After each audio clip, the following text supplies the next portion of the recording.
Bueno, esto es una lista de videos sobre la síntesis evolutiva extendida y esto intenta hacer una ampliación de lo que se conoce como la nueva síntesis evolutiva. Ahora, la nueva síntesis evolutiva en realidad tiene ya 100 años, es decir, no tiene nada de nueva. La síntesis evolutiva fue un intento exitoso de unir las ideas de Mendel con las ideas de Darwin, y esto se hizo este, en primer momento en un contexto, en un contexto matemático por Haldane, y luego fue aún desarrollado más por Fisher y por Wright. Y de esa manera se ha generado la rama más matematizada de la biología y es una teoría profundamente exitosa. Es una teoría que permite explicar mucho, es una teoría que ha sido a prueba, ha sido sometida a prueba y ha siempre salido airosa. Es una teoría que explica mucho de lo que está a nuestro alrededor. Es una teoría que ha generado ramas enteras, como por ejemplo la genética cuantitativa, y la genética cuantitativa es uno de los éxitos más grandes que tiene la nueva síntesis evolutiva. Y por solamente mencionar algo, los impactos que ha tenido la genética cuantitativa en la agricultura moderna, de hecho es la genética cuantitativa la que ha hecho posible la agricultura moderna. Ahora, esto no quiere decir desde ningún punto de vista que la nueva síntesis evolutiva sea una teoría completa, sea una teoría que no tiene huecos, sea una teoría que no tiene fronteras. Y de hecho, a lo largo de estos 100 años se han ido encontrando elementos importantes que en realidad no forman parte del cuerpo central de la nueva síntesis. Entonces, la síntesis evolutiva extendida lo que intenta es dar cuenta de estos elementos que son importantes y entonces se intenta incluirlos en la síntesis evolutiva. Entonces, yo aquí lo que voy a hacer es que les voy a presentar cuáles son estos elementos. Bueno, uno importante es la herencia no genética. Esto desafía la herencia, desafía la idea de que la herencia se limita principalmente a los genes y nos muestra cómo la variación que se transmite a través de mecanismos distintos a los ácidos nucleicos puede influir en la dinámica evolutiva. Tal vez el ejemplo más resaltante aquí sea la herencia epigenética, por ejemplo, la metilación del ADN, ¿verdad? Que no es más que la incorporación de, de un grupo metilo a una molécula de ADN, y esto puede conducir a que, por ejemplo, se silencie un gen. Estas modificaciones en el ADN que no son cambios en la estructura del ADN, sino son grupos que se incorporan a se transmiten hereditariamente. Pero también forma parte de la herencia no genética, la herencia del comportamiento que se aprende, por ejemplo, en los grupos, por ejemplo, de los padres, o inclusive la herencia ecológica. Son modificaciones que ocurren en el ambiente que alteran las presiones selectivas sobre los grupos. Pero este último es en sí mismo un tema tan importante que vamos a dedicarle, que en realidad es un componente en sí mismo de la síntesis extendida, que es lo que se conoce como la construcción de nicho y en términos más generales como la causalidad recíproca. Esto lo que plantea es que los organismos no son solo recipientes pasivos de la selección natural, sino que también son agentes activos que modifican, eligen y transforman sus propios ambientes. Y al transformar sus propios ambientes, también transforman las presiones selectivas que actúan sobre ellos. Por ejemplo, en la modificación ambiental, los organismos alteran factores abióticos y bióticos de su entorno. Por ejemplo, lo que hacen las lombrices cuando incrementan la cantidad de oxígeno que hay en el suelo. El ejemplo más común de esto es la construcción de represas por castores. La construcción de estas represas modifica el ambiente y al modificar el ambiente también modifica las presiones selectivas que actúan sobre los propios captores. Entonces, todo esto, en realidad, lo que crea es un ciclo de retroalimentación, donde la construcción de nicho crea un ciclo de retroalimentación donde las modificaciones en el ambiente, es decir, el nicho que se ha construido, se convierte en una nueva fuente de presiones selectivas sobre la especie que ha construido esto, pero también sobre otras que se encuentran ahí. Y de esta forma vemos que, en términos generales, lo que esto nos dice es que esto es una causa de selección, no solamente un producto de la selección natural. Y de ahí viene el nombre de causalidad recíproca.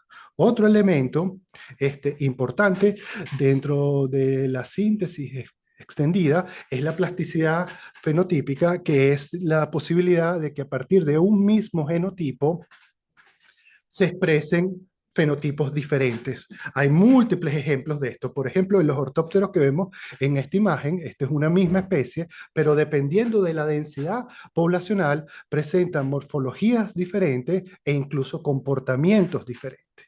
Entonces, la síntesis evolutiva extendida argumenta que esta capacidad no es solamente un resultado de la evolución, sino un motor de esta. En particular, se encuentra en lo que se conoce como la acomodación genética, en la cual la selección natural actúa sobre la variación fenotípica que es inducida por la plasticidad. Entonces, si una respuesta plástica es ventajosa y persiste, los genes pueden evolucionar para asimilar o hacer más robusta esta respuesta. Y esto, ¿verdad? Es un mecanismo conocido como asimilación genética que fue propuesto originalmente por Waddington y de hecho fue él una de las primeras personas que planteó la necesidad de expandir la nueva síntesis. Otro elemento, ¿verdad? Dentro de la síntesis expandida es el sesgo en la variación. Entonces, esto lo que plantea es que la variación sobre la cual actúa la selección natural no es completamente aleatoria o que no está uniformemente distribuida, sino que la forma en que los organismos se desarrollan imponen sesgos en los tipos que son más posibles, probables o repetibles. Un ejemplo de esto interesante lo encontramos en las alas de los insectos, en particular en la venación del ala de los insectos. Entonces, esto lo que nos plantea es que dentro del espacio, el morfoespacio de respuesta, dentro del morfoespacio posible, es decir, dentro de las diferentes morfologías que pudieran tener las venas del ala, en realidad nosotros lo que vemos es que se repiten en grupos no relacionados directamente ciertos tipos.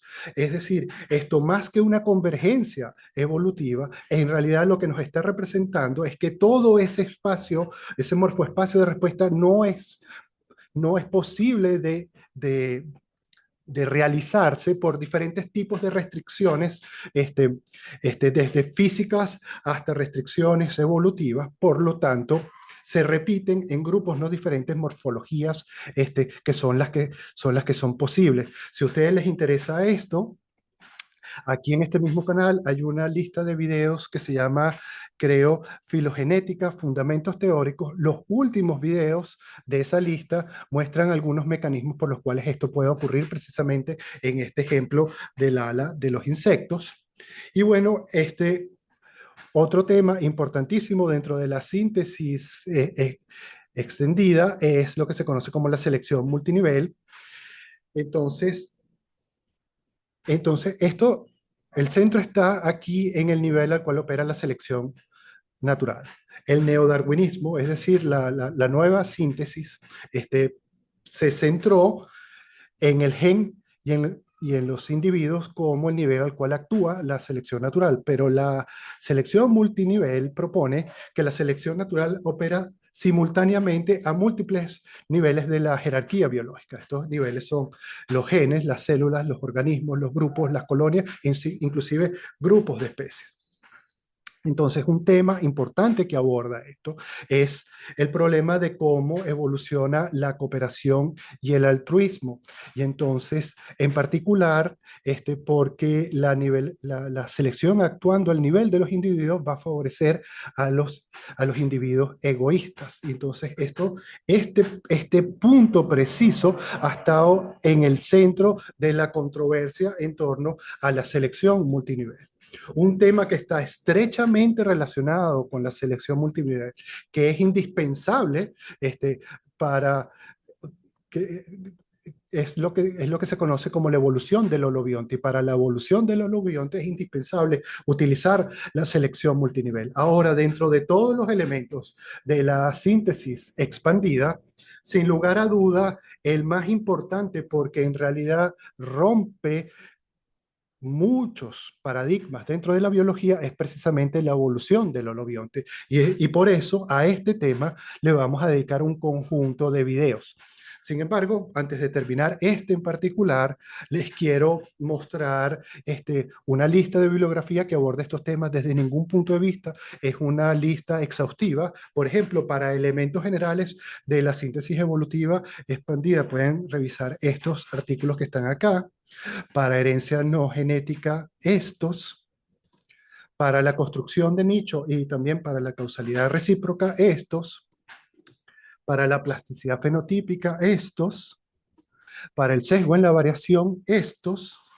Y para la selección multinivel, estos que están aquí, bueno, he incluido este artículo de Maynard Smith, que no es precisamente un artículo sobre selección multinivel, sino en realidad es un artículo en contra de la selección de grupos. Lo incluyo porque es históricamente importante, porque es un artículo en el cual se basó en gran medida los argumentos en contra de la selección en grupo y después en la selección multinivel, pero además es un artículo donde se presenta el modelo que es fundamental, que es lo que se conoce como el modelo del montón de heno o del montón de paja. Luego surgió este artículo que está aquí de Wilson, es importante que esto es David Sloan Wilson, que es una persona diferente a este otro Wilson que está aquí, que es Edward Wilson. Bueno, en este artículo del 75, este Wilson generaliza el modelo del montón de paja de Maynard Smith y encuentra que en esta generalización sí es posible la selección por grupo, que es un resultado contrario a lo que consiguió John Maynard Smith en el artículo del cual les hablé anteriormente. Y entonces aquí tenemos otros artículos, ¿verdad?, que década tras década intentaron reintroducir la selección por grupo y finalmente los artículos que tratan sobre la selección multinivel. Entonces, bueno, yo hasta aquí voy a dejar este video y entonces en los próximos voy a introducir poco a poco el concepto del holobionte, primero presentando alguna evidencia que es importante considerar. Entonces, con esto termino este video.